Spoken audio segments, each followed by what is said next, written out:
काशी विश्वनाथ धाम ने अपने पहले ही साल में चढ़ावे के सभी रिकॉर्ड्स को तोड़ दिया है और मंगलवार 13 दिसंबर को श्री काशी विश्वनाथ धाम के लोकार्पण की पहली वर्षगांठ भी है। मंदिर प्रशासन की ओर से इस दौरान विभिन्न रंगारंग कार्यक्रमों को आयोजित किया गया है और इन सभी के बीच बड़ी खबर यह है कि बीते एक साल में देश और दुनिया के श्री काशी विश्वनाथ के दर्शन के लिए आए हुए शिव भक्तों ने दिल खोलकर बाबा के दरबार में नकदी, सोना, चांदी और अन्य धातुओं का चढ़ावा चढ़ाया है।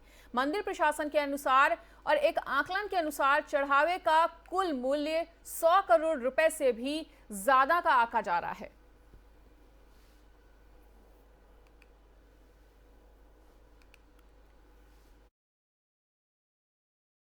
धाम के लोकार्पण के 1 वर्ष पूरे होने पर हम लोग वार्षिक उत्सव मना रहे हैं, जिसमें बाबा विश्वनाथ की विशेष अर्चना पूजा कर रहे हैं, हवन करा रहे हैं, साधु संतों को बुलाकर उनको सम्मानित करेंगे।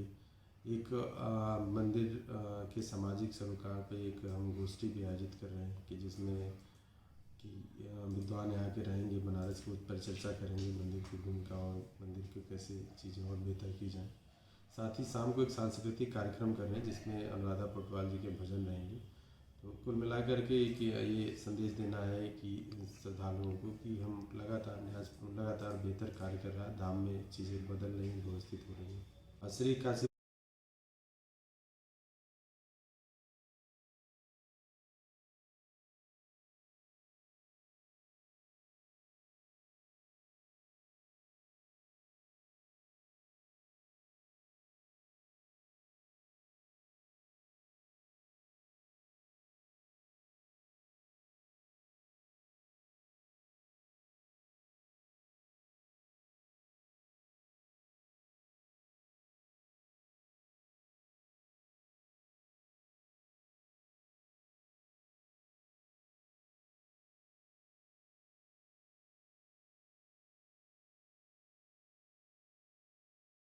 उत्तर प्रदेश के सभी जिलों में हो रही जीएसटी विभाग की छापेमारी पर फिलहाल रोक लगा दी गई है और यूपी सरकार ने अगले 72 घंटे तक के लिए जीएसटी विभाग की छापेमारी को रोकने का आदेश दिया है।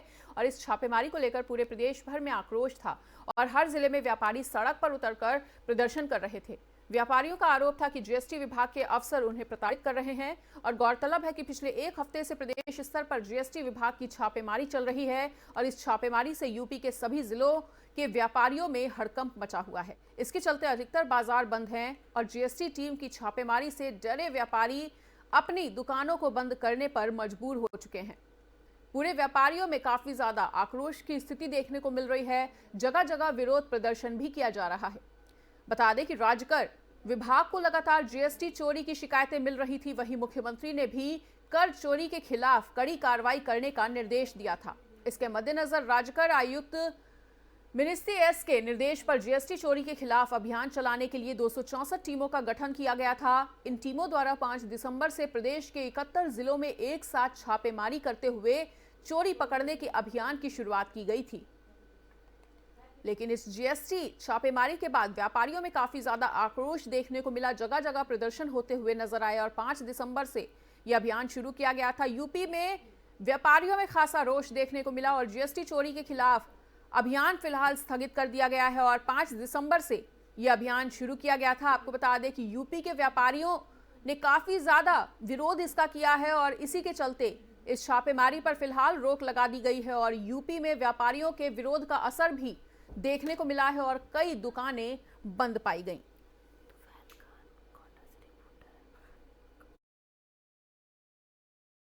मैं इसमें आपको अवगत कराना चाहता हूं हमारे व्यापारी बंधुओं को आपके माध्यम से कि आज से इस विशेष अभियान जो कि मुख्यमंत्री कार्यालय द्वारा निर्देशित था और वाणिज्य कर मुख्यालय द्वारा इसका निर्देशन किया जा रहा था, उसको अग्रिम आदेशों तक स्थगित किया गया है। जिन व्यापारियों की जांच हुई है, अब उनके जो डाटा प्रस्तुत करेंगे, जवाब प्रस्तुत करेंगे, उनकी एनालिसिस की जाएगी।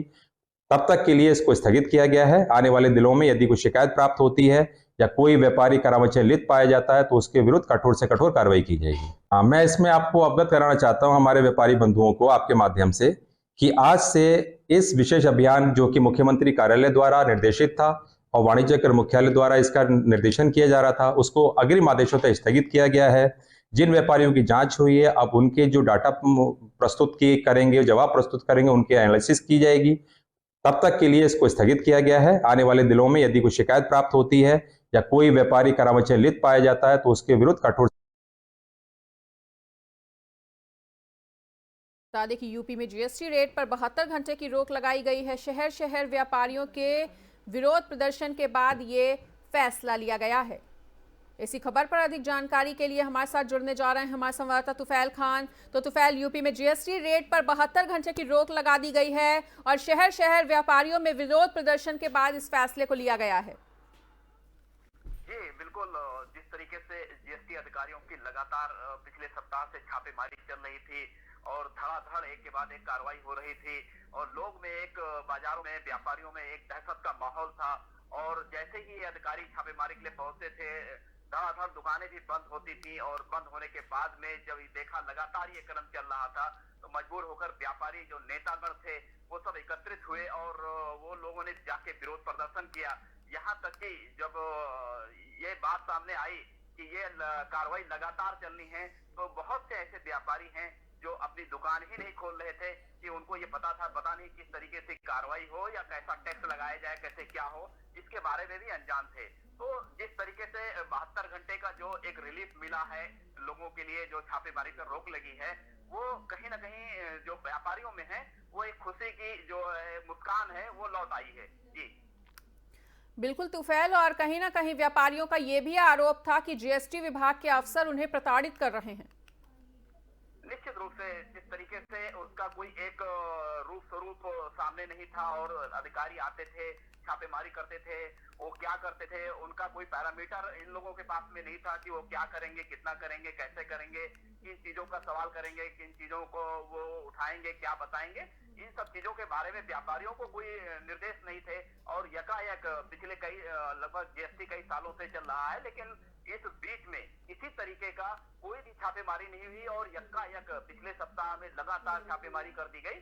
तो ये एक कहीं न कहीं एक दहशत जैसा ही माहौल खड़ा कर दिया अधिकारियों ने और जो बिल्कुल ही विलुप्त हुआ करते थे, जो अधिकारी कहीं नहीं नजर आते थे, वो यकायक इस तरीके से छापेमारी करने लगे कि जैसे लग रहा हो कि वो कोई भगौड़ा है या कोई इस तरीके की चीजें हो, तो उनको पकड़ने के लिए इस तरीके से जो है अभियान चलाया जा रहा है। बिल्कुल तुफैल, लेकिन जो छापेमारी की जाती है वो एकदम अचानक से ही की जाती है, क्योंकि अगर उसके आदेश दे दिए गए पहले से, अगर निर्देश पहले से जारी कर दिए गए तो कहीं ना कहीं जो जीएसटी की चोरी कर रहे हैं वो लोग सतर्क हो जाते हैं।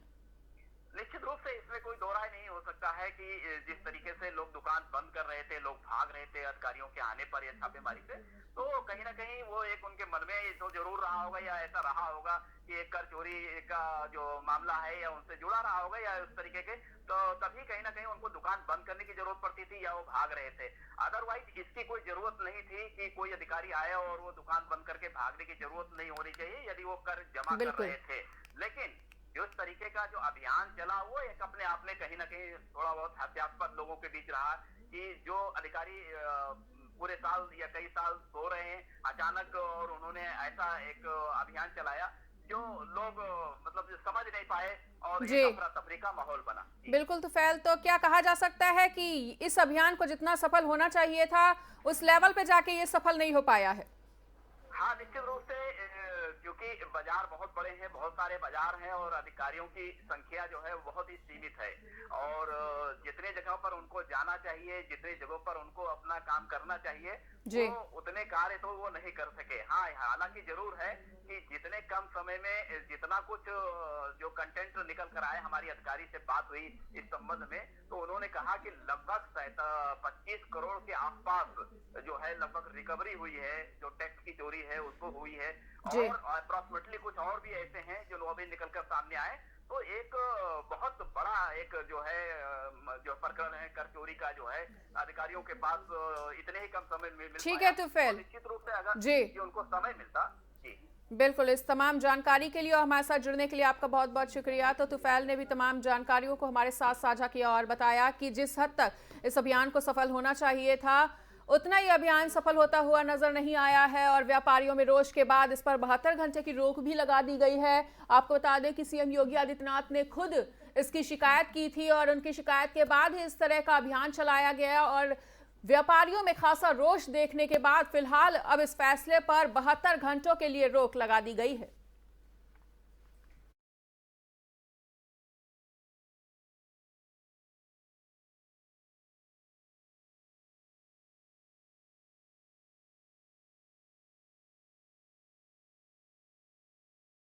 इलाहाबाद हाई कोर्ट की लखनऊ बेंच को आदेश दिया गया है। इस वक्त की बड़ी खबर आपको बता रहे हैं। चीफ जस्टिस ऑफ यूपी ने एलडीए को फटकार लगाई है।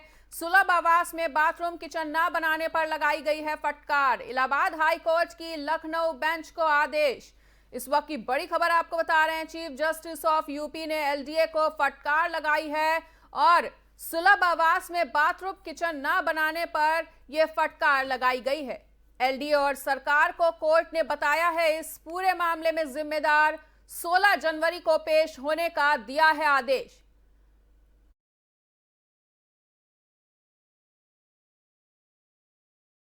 आजम खां की बढ़ सकती हैं मुश्किलें। जी हां, इस वक्त एक और बड़ी खबर। आजम खां की मुश्किलें लगातार बढ़ती हुई नजर आ रही हैं। भड़काऊ भाषण मामले में होगी सुनवाई तो आजम खां लगातार हेट स्पीच मामले में चौतरफा घिरते हुए नजर आ रहे हैं। भड़काऊ भाषण मामले में सुनवाई होगी। अब्दुल्ला आजम के 2 जन प्रमाण पत्र माफी चाहेंगे। अब्दुल्ला आजम के 2 जन प्रमाण मामले में भी सुनवाई होनी है। आजम और अब्दुल्ला एमपी एमएलए कोर्ट में हो सकते हैं पेश। इसी के साथ बढ़ सकती हैं आजम खां की मुश्किलें। आपको बता दें कि लगातार हेट स्पीच मामले में घिरते हुए नजर आए हैं आजम खां और उनकी जो मुश्किलें हैं वो फिलहाल अभी थमने का नाम नहीं ले रही। भड़काऊ भाषण मामले में अगली सुनवाई होगी और अब्दुल्ला आजम के 2 जन प्रमाण पत्र मामले में भी सुनवाई की जानी है और इसके बाद आजम और अब्दुल्ला एमपी एमएलए कोर्ट में हो सकते हैं पेश।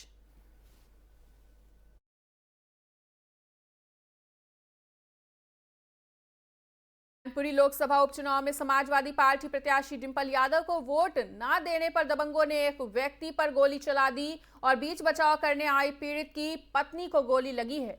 दबंग व्यक्ति को जबरन कार में बंधक बनाकर ले जाने लगे और गांव के लोगों ने पीछा किया तो चलती कार से धक्का देकर फरार हो गए। गांव वालों ने घायल महिला को अस्पताल पहुंचाया और पुलिस को मामले की जानकारी दी। पीड़ित ने बताया है कि हमला करने आए बदमाशों ने धमकी देते हुए कहा कि सबको पता था कि यहां किसको वोट देना है, लेकिन तूने भाजपा को वोट दिया। पीड़ित की शिकायत पर पुलिस ने सभी आरोपियों के खिलाफ केस दर्ज कर लिया है और मामला मैनपुरी के थाना किशनी क्षेत्र के ग्राम नगला भिटारा का बताया जा रहा है। कांड में साहब जो ही बहुआ है कि बुआ गाड़ी पे आओ और के हमें गाली आली देने लगू आई। किस मामले को लेकर? ये वोटने की वजह से कि तूने वोट साइकिल में कौन नहीं दी जो आए, तूने फूल में क्यों दिया है बस। और इतने हमको साहब गालियाँ सब दे के और फैर कर दी 2-3 फैरें करी और एक हमारे पास आए गए।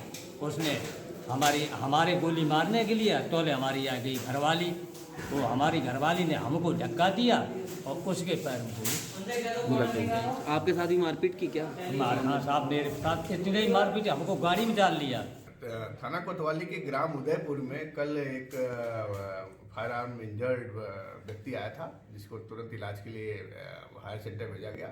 सैफई में जाके उसकी रात में मृत्यु हो गई है। मृतक का नाम श्याम पाल यादव है, करीब 25 साल इनकी उम्र होगी। परिजनों ने अभी तहरीर दी है, उसमें हत्या का अभियोग दर्ज किया जा रहा है।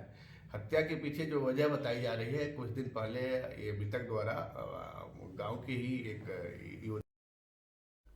और फिलहाल इस वक्त के बुलेटिन में इतना ही। पर देश और दुनिया की बाकी खबरों के लिए देखते रहिए FM न्यूज़।